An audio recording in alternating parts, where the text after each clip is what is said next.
안녕하세요. 행크TV 구독자 여러분, 잭팟입니다. 오늘 이렇게 만나뵙게 되어서 굉장히 반갑습니다. 원래 책에, 부동산 책에 항상 적혀져 있어요. 얼마로 얼마 벌었다. 이게 사실 되게 후킹할 수 있는 요소거든요. 이번 하락장은 뭐 지방이건 서울이건 또 빌라, 오피스, 아파트건 다 떨어진 부분이 많아서 좀 깎아서 냈는데 그래도 100억대 자산으로 지금 책에 적혀 있고요. 한 5채 정도 팔아서 지금 40 중반? 44, 45개. 요즘 잘 세진 않거든요. 그 정도 있는 걸로 알고 있어요. 그분이 어떤 상황이냐에 따라 좀 다를 것 같은데요. 보통 일반 사람들이 자산을 형성해 나가는 과정은 내가 살만한 실거주 주택을 좋은 걸 사죠. 그 다음에 다시 또 여러 개 생겼을 때 생애 주기에 따라서 이제 갈아타기를 하는 거예요. 내가 가지고 있는 평수보다 더 큰 평수라든지 아니면 내가 지금 현재 있는 지역보다 더 높은 상위 지역이라든지 아니면 뭐 학군이라든지 자기 회사 직업과의 거리라든지 이런 걸 다 따져봤을 때 1가구 2주택 비과세를 처리해 가면서 이제 점점 자산을 키워가는 거죠. 그러니까 어떤 노선을 선택을 하실 건지가 중요한 것 같긴 해요. 뭐 3천, 1,000만 원 가지고 잭팟이 차면 되겠다 라고 한다라고 하면 이런 세금적인 뭐 이런 거 다 포기하고 저처럼 계속 주택을 쌓아갔다가 이제 계속 이제 팔아가고 쌓아갔다 팔아가고 이런 식으로 해서 자산을 모은 다음에 좀 더 큰 거 사고. 그러니까 이것도 순서가 있어요. 처음 접근해야 될 것은 지방 7도예요 8도가 아닌 건 제주도는 비싸니까 지방 7도로 접근을 해서 그 돈 가지고 눈덩이를 굴려서 이제 거기보다 한 단계 위인 광역시를 사는 거죠. 광역시에서 돈을 벌어서 수도권으로 오는 거고 수도권으로 왔으면 서울로 가는 거죠. 그러니까 이게 다 순서가 있는 거예요. 왜냐면 돈이 없으니까 그 투자를 하려는 거잖아요. 정말 철저하게 밑에부터 시작해야 됩니다. 철저하게 부동산은 금액이 정해져 있는 거니까 네, 그렇게 생각하시면 될 것 같아요. 아까 그 비글 자체는 뭐냐고 하면 최저가는 결국 검색이에요. 이 부분은 여러분들이 아무리 유명한 사람 강의를 듣고 아무리 뭐 좋은 게 옆에 있다가 하더라도 결국에는 스스로 하지 않으면 못해요. 가르쳐 줄 수 있는 영역이 아니에요. 물건 검색을 안 하면 거기서부터가 끝이 됐거든요. 왜? 물건 검색을 안 하면 그 지역에 임장을 안 갈 거고 그 지역에 임장도 안 가는데 물건을 살 확률이 없는 거예요. 내가 그 지역을 모르는데 물건을 산다? 되게 아이러니한 거거든요. 그래서 검색을 얼마만큼 하시냐 그게 핵심입니다. 근데 그러면 검색을 하는데 너무 어려워라고 생각할 수 있는데요. 내가 어떤 부분에 대해서 할지 딱 정해놓으면 쉬워요. 내가 관심 있는 분야의 섹터를 딱 정해 놓으시기로 한다면 그 정해진 분야의 섹터를 여러분들은 계속 이제 꾸준하게 트래킹을 해야 되는 거예요. 계속 검색을 하고 계속 나와본 거 있으면 싼 거 있으면 전화를 해보고 그러면 이제 그거 들었으면은 만날 약속 잡아서 한번 봐보시고 저는 지금 어떻게 검색을 하냐면 세대수 많은 순으로 눌러요. 그러면 세대수가 많은 순부터 정렬이 되기 때문에 최소한 내가 사는 것들이 그래도 세대수가 많은 축에 속하는 거예요. 이게 뭐가 좋냐면 나중에 결국 팔 때도 좋아요. 세대수가 너무 없는 그런 뭐지 나홀로 아파트 살 경우에는 싸게 살 수는 있을 것 같은데요. 나중에 결국 또 싸게 팔고 나와야 돼요. 왜? 우리가 원하는 수요는 다 똑같거든요. 결국에는.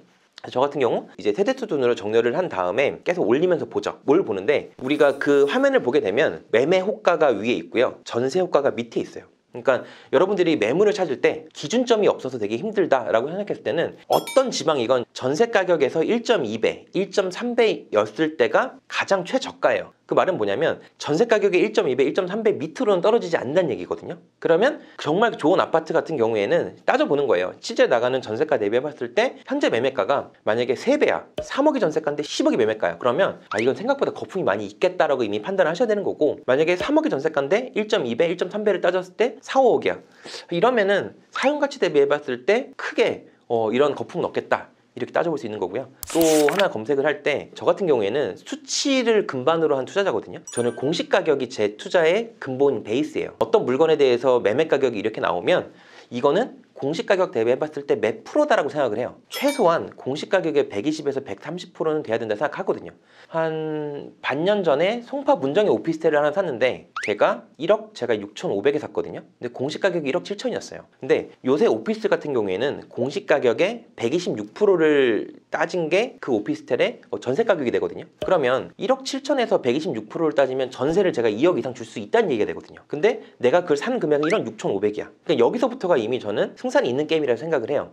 이렇게 자기가 원하는 이런 어떤 부분을 수치적으로 가지고 있으시면 편해요. 좋기도 하고 지금 시점에서는 저는 충분히 하락할 만큼 했다고 생각해요. 물론 하락론자들이 들으면 말이 안 된다는 생각도 하긴 할 텐데요. 저는 어쨌든 여러 가지 그 데이터로 보고 있긴 하거든요. 그런 걸로 봤을 때는 상승 추세가 이어질 것 같다. 다만 이게 그러면 대세 상승기인가 라고 생각할 수도 있잖아요. 그런 부분에 있어서는 좀 멀었다고 생각합니다. 이유는 결국엔 부동산 자체도 사이클이고 이게 기승전결이 명확해야 돼요. 지난 사이클 때 보면은 건설사들의 파산이 굉장히 많았고 그거에 따라서 투자자들도 굉장히 문제가 되게 많았어요. 근데 그런 부분들이 아직은 너무 가시화가 안 된 부분이 많이 있고 또 지난 사이클 때는 취득세나 그다음에 양도세나 이런 부분들이 국가에서 좀 강제적으로 띄운 부분이 있습니다. 감면을 해줬죠. 지금 같은 경우에는 다주택자들이 12%를 취득세 내고 사기에는 무리가 있어요. 사실 12% 내고 산다? 손익분기점을 넘기기가 쉽지 않아요. 그래서 투자의 주체가 좀 문제가 있을 거라 생각해요. 그 다음에 강남 상구라든지 용산구라든지 이런 데는 아직 조정적 해제가 안 됐어요.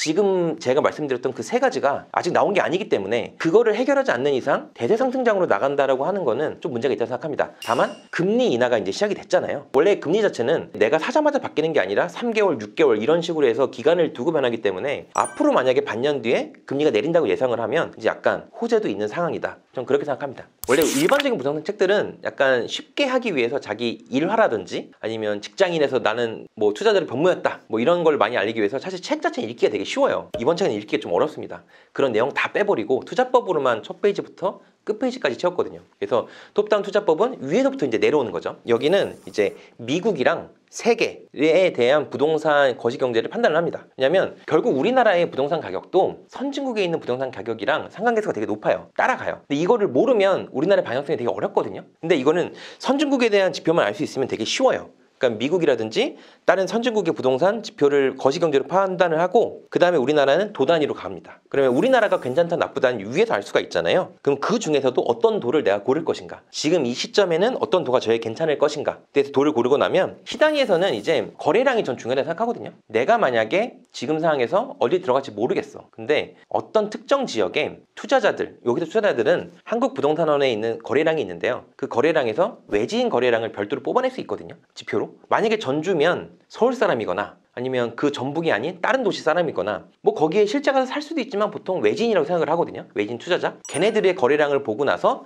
괜찮은지 안 괜찮은지는 시단위에서 판단을 합니다. 그래서 시단위에서는 이제 그런 것들을 보고 구체적인 매물, 여기에서는 제가 어떻게 매물을 찾는지에 대한 부분을 적어놨습니다. 저도 여기서 예전에 수업을 또 받아보고 했던 거라서 제가 2014년, 15년쯤에 페이스북 보니까 그때 이제 수업 듣고 집에 갔던 게 이제 보이더라고요. 그때 이제 사진 찍은 게 보였는데 밤에 여기 나가서 불빛 보면 장난 아니거든요. 불빛이 진짜 휘황찬란해요, 여기도. 저도 그때 어렸을 때 그런 불빛을 보면서 나도 부자가 되고 싶겠다. 부자가 되고 싶다. 그래도 여유로운 노후를 보내고 싶다. 뭐 이런 생각들. 우리가 살아가면서 평생 한 번 사는데 꼭 달고 살아야 될 숙명적인 이야기잖아요. 사실 그런 부분들이 오히려 자본주의에 사는데 그런 생각을 안 한다는 게 저는 오히려 뭐랄까 직무유기라 생각하거든요. 여러분들도 저랑 마음이 같으시다면 행크TV 구독 잘 해주시면서 제 책도 잘 해주시길 바라고 잘 부탁드립니다. 네, 그래서 어쨌든 오늘 저는 되게 좋은 시간이었고요. 나중에 또 제가 1년이건 2년이건 모르겠지만 다시 나와서 인사드리겠습니다. 네, 감사합니다. 제파셨습니다.